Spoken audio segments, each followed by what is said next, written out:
Galactus induced birth. That's Galactus baby now. The fact that Reed freaking baby-proofed the whole city, but didn't like baby-proof the spaceship for his wife to have birth. Yeah. It was kind of like funny. I don't know when.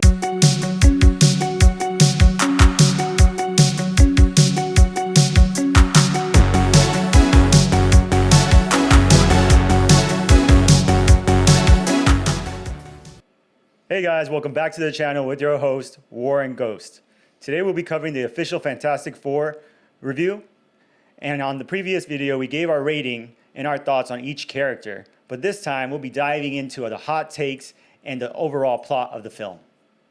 Absolutely. So yeah, in the last video, we went into a lot. Went into each individual character and how we felt. So you can take a look at that video at the end of this video. But overall, the plot of the movie is pretty basic to understand. Basically, Reed and his wife are having a child. Galactus is coming to devour the Earth. And he decides instead, hey, I want the baby. Give me the baby. Give me the child. And they don't want to give up the child, so they do everything in their power in order to not, make that happen. But ultimately, they fail and then have to improvise in order to defeat him. But how did you feel about the plot? So, You feel it was simple enough? I think it was pretty basic. Yeah, and it opened up as we kept going through the film. Initially, when I first was introduced to the baby, the whole intro scene, I wasn't really digging it, just to be, honest. I was wondering why we had the baby, why, Miss Fantastic was going to be pregnant the whole film. And I just didn't see a root cause or where they were pacing the film towards why this child was necessary in the film. At first, I thought it was just some type of agenda, maybe, or.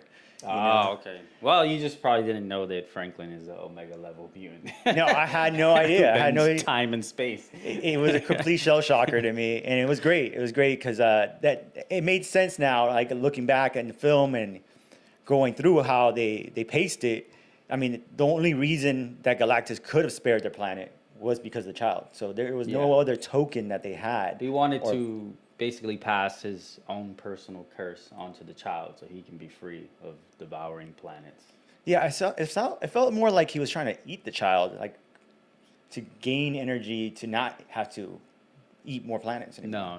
No. Because he said I was going to devour the child a couple times. That's his sort of a curse. Okay. He's the devourer of planets. If I remember correctly, there's a reason behind that on why he does what he does, but he doesn't want to do it anymore. He's kind of over it, I guess. He wants to take a vacation. So Franklin is his new replacement, his assistant manager. At least that's what his thoughts were, and it didn't fall through. Overall, the plot, I guess it could catch the average person off guard who really doesn't pay attention to sort of the additional plot lines of the Fantastic Four. But it does set up for an interesting universe, because Franklin in the universe itself is going to change everything. And Galactus coming back is also going to make some major changes too to the MCU. So we can see very interesting things happening going forward, depending on how they want to play his comeback. And obviously, Franklin grown up into a grown up and whatnot. Yeah, I'm very excited to see how this is all going to branch off. I really like this saga better that they have now with the arch villain types or these characters that they're portraying in between this one and the last film. Over the Khan, how he pronounce his name? Kane, yeah, the Kane saga that they were kind of initially going with before that kind of unraveled. So. I definitely think it's going to be interesting now, these next few films, how they piece all this together and how they grow these characters out. Yeah, these are some powerful characters. They just introduced two insanely powerful characters. So, with the direction they're going, it's probably going to show itself in the next movie, which is Doom. So we'll see how that's all going to fall into it. But what did you feel about the suit designs and the fight scenes? I didn't feel like there was really many fight scenes in this movie. No, you had the beginning fight scenes, right? Where the beginning, past the intro, which kind of really set up each character. I really love that whole pacing and all the scenes that they picked for that. It kind of really made you feel the Fantastic Four as a team and each one's individual own proudness of how they fit in that dynamic. But after that, there was really, yeah, now that you mentioned it, there really wasn't a lot of other fighting scenes. It was just the space scenes were sick. Yeah, I the really space enjoyed that. scene, the whole interstellar inspired CGI, that was perfect. Pretty That sick. was that was a really good add to the movie itself. Especially when they were in like I think it was a black hole almost. It was like some type of dying star. Wait, no, that was the warp jump. So it was Yeah. like the after effects So of the the, warp jump. They were inside of it. Remember, they were fighting oh, when they were in the the Silver actual war Surfer. time, yeah, when they Yeah, were like actually jumping through that was a space. really good scene, and I think a lot of the fans are still talking about that scene. That's how good it was. Yeah, the CGI for that scene by far was amazing. And even when they ended up on the, I think it was a neutron star or something like that, they said it was pretty much a dying star that was It converting was. I to think a it black was a hole. dying star. Yeah, and he tricked her Man, it was into gorgeous. going into it. 'Cause I guess she didn't know that they had like the ability to cloak themselves. So but it was a one-time thing they would have gotten away with. 'Cause- Yeah, and honestly, I was like, they kept the tension really well throughout that whole like those that whole part of the movie. And I mean, I think the part that threw me off was her having birth during that whole scene, though. Yeah, the space birth. Yeah, the I agree space with birth was really cringy. I was like, why are you doing this on this fancy ass? you. Right in the middle. Yeah. Ah. You have such a fancy ship. Like you can't tell me they don't have a med bay or a med center on the ship that they could have just taken her to, strapped her down. Yeah. Like knowing that Reed baby proof. The Galactus induced birth. That's Galactus baby now. The fact that Reed freaking like baby proofed the whole city, but didn't like baby proof the spaceship for his wife to have birth. Yeah. It was Well, I kind don't of like funny. I don't know when the baby was due. Maybe it was. Well, either way, like, why did they even take her to space in the first place? That's kind of weird. Like, Yeah. you couldn't have chose another human. I mean, another like hero in the universe. I'm I just think saying. that was another like rah moment because it was like, oh, they were building it up like you're gonna be the first female to ever go into space pregnant. Yeah, I It mean, was I like- don't ever recommend bringing your wife into space to fight galactic beings. So hopefully, no one has to go through that. At all, at all. All right, so yeah, as far as the directing and writing, I thought it was good overall. They did stay on topic. Mostly everything kind of like ran into something else. Like there was a reason for everything in the movie itself. But I felt like the Thing love story was kind of like, why did we need that?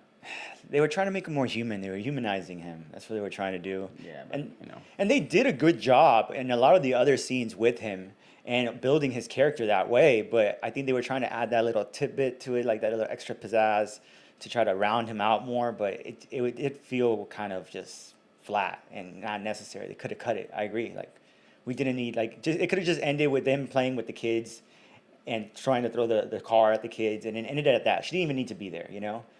And then he could have just said bye to the kids or high-fived them. And we didn't need to have that whole little piece. But maybe they wanted to have an emotional moment, especially near the end. Because remember how many times, and that's one of my biggest irks, and we're going to get into that.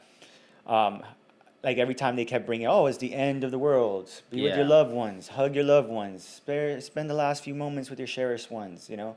And he kind of didn't have anyone. Okay, No. I guess that makes sense now. Yeah, he didn't have anyone, so they were like, well, he had the team. I You mean, know, he had Johnny. I mean, none of them have family. Is also strange, right? Where's the uncles, the aunts, the grandmas? It's the end of the world, and all they have is each other, like all orphans or something. Yeah. It's funny. But yeah, I mean, other than that, that was the only thing I thought could have had more context. You know, maybe he Right. should have fell in love earlier. Maybe he should have visited her early. Maybe they should have went on a date before. the Yeah, end. I was expecting him to make more moves. Yeah, like come on. Like the first time he backed away, he should have done that the first time. Like actually met with her, and then they could have continued to add some romance to the whole, like the whole. Yeah, Piece for the that whole would- scene, that would have been yeah. better. So other than that, I think the camera angles in the movie were elite. I Mhm. mean, they really shot that movie in some amazing ways. Oh Yep. yeah, And I also like the fact that the world loved them and didn't actually turn on them. How do you feel about that? yeah. That was an interesting approach compared to like our our Earth and how quick they would turn. Yeah, this Earth, it'll be done. They for. almost turned, and then she came out there and gave that little speech and was like, "Hey, you know, I'm not Yeah. gonna risk my child for y'all." Yeah. But I'm not gonna risk the world for my child, which was kind of, Yeah. you know, all right. You can't get the baby. I'm sorry. But yeah, that was funny. To me, the one of the things that I didn't like so much with the writing was just the consistent theme of the end of the world. They kind of pulled it twice, I think, in the film, if I could recall correctly. The first time was before they left Earth in the spaceship. It was like, oh, the world's over, la la la, and then they all like rallied behind, oh, the Fantastic Four are heroes. But before that, they had that draggy kind of moment where everyone's sad. And then they brought it again. So when they brought that whole theme again, now when they came back, and it was like, for sure, everyone's, freaking cooked. At that point, like, it just didn't hit hard for me. It kind of felt like, all right, I get it. Like, they're somehow they're going to pull it off. They're the Fantastic Four. Like, Yeah. it didn't need to drag so much, but I liked how they did show around the world, how it was impacting people and all that. Yeah, yeah. And everyone came together and they all built the Stargates all over the world. I don't know what they call them, but they're Stargates to me. They are Stargates. The theme of the movie was really good. It was all about coming together and working together as a union. And I do agree with you on that. That's something I really like. The message of the movie was, hey, love and like teamwork could save us all.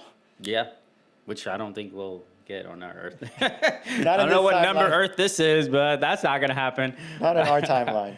So how do you feel about when they introduced the end? When Shalabar came to the Earth, and started throwing all the eye heralds at people. Man, that was one of my favorite scenes in the whole movie. When she actually came down to Times, I thought it was hilarious that she went to Times Square, like, and didn't go to the Fantastic Tower. Like, but I guess to make a statement so big, it would make it holds a lot more weight if you do on Times Square, where we all know. Somehow the end of the world's always in New York. Like, it is. I don't understand. It is, but that scene was awesome. It was really one of my favorite scenes. I was concerned at first that she was not going to be a great Silver Surfer, but she really did a great job with holding it and pushing that. No, she looked amazing in the metallic. Yeah, that was the makeup, the CG was great on her. She looked scary. She looked cold, calculated. Oh yeah, very cold, calculated. I mean, when she was saying those lines, that was very chilling. And I really liked the dialogue they gave her. Like, it was really good. Like, whoever thought of that dialogue, like, you're amazing. Like, you did a good job. Now, when Reed came back to Earth from their Galactus visit, and they asked him, they're like, okay, like, what do you know, or like, why haven't you defeated him? And he's basically tells them about the baby, right? That he wanted the baby. The price was too high. Like, in my head, I was like, you should have lied. Like, I can't believe he told him that. I don't think that was a good idea. I wouldn't have told him anything. I guess he's not the politician. He's technically the brains. She's the politician. So she should have said something, but she was so jarred by the whole situation. I think she knew that. She knew. She was like, oh my God, here comes this logical brain. He's about to say it. Oh my God. I think that was a crazy scene. Like, he wanted the baby. I mean, if you look back at it, she's actually the best communicator out of the group, because they all kind of like just dropped the ball in that situation. Yeah, well, I think the mother felt like she was the only one who was, I guess, smart enough to protect the child. She felt like Reed was too logical, and he would probably do anything to save the planet other than the child. I don't think she faulted him for that, because logically it does make sense, one versus the world, and she understood that. Yeah. But as a mother, it's just a hard decision to make at the end of the day. Can imagine. So I thought that was an interesting scene, and then the Galactus cult. Oh man, that was so funny. Yeah, that was strange, right? I mean, we know the cults pop up left and right, and of course there would be a Galactus cult at the end of the world. Yeah, I was thinking that too. I was like, yeah, that would definitely happen, like a Galactus cult. I also thought the Mole Man was really funny. That scene that he had, the little cameo. Yeah, he was one of my favorite characters actually in the film. But I think, well, if I'm not mistaken, he's a villain. I thought that was interesting too. They turned a villain into kind of like a good guy. He's an anti-hero at this point. So I'm like, yeah, maybe the villains in this universe are a little different than the other ones. I mean, the whole universe is very different, honestly, from the last Marvel universe. And I kind of dig it. One thing I really liked was the aesthetic of the whole vibe of the city. It was that 60s style, but futuristic. Yeah, it's 70s actually. Oh, 70s? Oh, which is like the off colors, like the off blue, the brown, the tans. Yeah. And whatnot. I really like those colors. Yeah, I agree with you. I definitely like the vibe, especially the city. The giant TVs were really cool as well. Like how we still don't have giant TVs everywhere. I don't know. Yeah, it made the whole film pop because of the way they used the colors and the dynamic of it. It was sick. Now, the one scene I didn't really like, this is for sure I didn't like. I thought it was cheesy. Was the baby scene when the baby was like grabbing for his mother. Oh, And at then the he's end. like Yeah. Reed and everyone's just looking at the baby like, what does the baby want? And they're like, Yeah. slowly let him down Right. on her. And then I thought that was kind of cringy, right? And the Mm-hmm. CGI, the baby CGI was the worst part of the movie. I mean, it looked like the Twilight baby from the Twilight movie when Bella gives birth. That's what it looked like to me. Okay. Which that came out a very long time ago. So the CGI for the baby wasn't great, and apparently they used the real baby. There was a real baby. I mean, yeah, that makes sense. Yeah. I mean, some of the scenes, it really did look like a real baby. So, yeah, I can exactly. see So it's like, okay, why didn't that scene look okay? I mean, I really think it was the thing that. It was the thing CGI. that threw everything Because off. remember, he's like in a green suit. And Yeah. then they have to like build So around they probably that. had to build like CGI the baby in order to be around the thing, and that's what kind of threw all the CGI off. I promise you, they knew that CGI wasn't that good, and they were just at some point they're just like, well, this is the best it's gonna get. Like we gotta put the movie out. Quite possibly. But let's dive back into what you were saying about that final scene with the baby on her. Man, I felt like they lost an opportunity there just to not let her die, or like put her like we talked about this off air, like at least put her in a coma, because it killed like the tension. At first, I was like in my head, I was like, oh, this is sad. I remember in the movie theater, everyone got quiet. I felt everyone gripping and being emotional about that scene, and then. Of course, here came the baby, and I saw where they were going with it, and I was like, no, like Yeah, it was too obvious. it's too obvious. Like maybe give it some time, do a whole time lapse, jump 6 months in the future, That and could've then all of a been- sudden the baby all of a sudden awakens somehow, and then they put the baby on next to her, or something like that. And I feel like that would have hit harder than the way they did it because it was too predictable and it kind of killed the tension too fast. Yeah. I mean, they could have had a scene where she's like in the bed in a coma, and Reed is like, "Okay, space god, like if you can do anything, do it now." And then the baby does it, brings Hey, her back to life. I think it would have been better than what they went Yeah, with. yeah, I initially. gotta agree with that. I didn't like that. That scene was a little too quick. A lot of people said the movie needed like 10, 20 more minutes. That was also an argument on X all weekend. I guess so. It just depends where. I mean, there were certain moments I felt a little rushed, I guess you can say. Yeah. Yeah, I mean, because there was a lot of footage that didn't make it into the final movie. There's a lot. There's tons. Oh, really? Yeah. Oh, I'm excited to see that when it comes Yeah. out. Well, I don't think they're gonna put it in. Like, There's if I not really. gonna be like a director's cut version. No? No, I didn't see that. Apparently, I think that was said on X is there wouldn't be a director's cut version. But unfortunately. somehow people have access to these scenes Okay. that were cut out the movie. You sure it's so- not AI nowadays, man?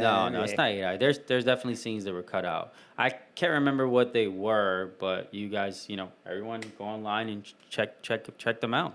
So how do you feel about Johnny having all of that simp energy? Yeah, I mean, I digged it for what it's worth. I mean, the fact that, Johnny's character traditionally is supposed to be a little bit of a lover boy and also quite chaotic at times. So they tied that. They had to have some type of scene where he was portraying that energy or pushing that out. And so to have it on the Silver Surfer was perfect. I thought it was pretty good. Yeah, absolutely. And that's probably the reason why they chose a female like Shia LaBeouf for this role, so Johnny could kind of fall in love with her and then get her to betray Galactus, like we saw in the movie. So I guess it did fit pretty well for the plot line. But on X it was trending that not only was Johnny a lover boy, but he was also pretty smart because he did decode the language, he did learn the language. That's right, he did. He actually which pulled some is weight like in. the highest level of simping for a woman. You learn her language. You learned her language so you could speak some words to her. Yeah. Talk some game. The love language. So yeah, that was a big topic, and I think that turned out pretty well. And then lastly, we enjoyed that there weren't really any political statements, no politics in the Not at movie. all. Not at all. Not I mean, that I can think of. no, not that I could think of either. Overall, the film felt pretty neutral about that. I think they learned a lesson to stay away from things like that. Yeah, I mean, maybe, hopefully, you know how it is with Marvel. Yeah, and DC. I mean, with Disney. they don't learn those type of lessons. But it was good. It was good. It made me feel good. I didn't have to, it was a good message overall from the film of how they did what they did. You know, the only message was that, you know, love brings everybody together with family. Yeah, teamwork. and you know, the mothers have strength, inner strength, Yeah, that's right. Yeah. inner strength to do the impossible, like push over Galactus. Yeah, That was a good message. Let's unpack that a bit, because that's something. That's another irk of mine through the film that I had, was that I felt like Galactus was a little underpowered through the film. No, he's definitely underpowered. But Like- look at him. I don't even know how Like, much he weighs. When you mentioned scenes that they could have cut, like, or they rushed, I think the spaceship scenes they kind of rushed when they were in Galactus spaceship and how easily they got away. Like, and how like he was not even trying that hard to get him. He has his own spaceship. You're not telling me that he doesn't have droids or random bots that are also going to come after them and start flying at them. Yeah. You know, something like that. But I mean, I guess they had to get away somehow. And then when he got into New York, it was also like they were doing something, but it felt like he could have just crushed them easily. Well, in the spaceship, if I recall, they hit his tube. He has like these tubes that were. Oh, yeah, the fuel Maybe he pipelines. was feeding or something, and they broke it, so that kind of like threw him off his game for a bit. Yeah. You know, so or you know the Silver Surfer wanted them to escape. Who knows? But I thought, you know, overall it wasn't too bad. It wasn't too cringy, and it didn't cross my mind that, you know, they escaped too easily or anything like that. So they didn't do too bad of a job. Yep. Cool. So I think that's all for today. That's all we got. All right, guys. Well, if you like the content that we provide, please give us a like on this video, subscribe, and please feel free to actually see the other video that we just dropped prior to this one that gives all our other takes on the film that's spoiler free. All right. Take care.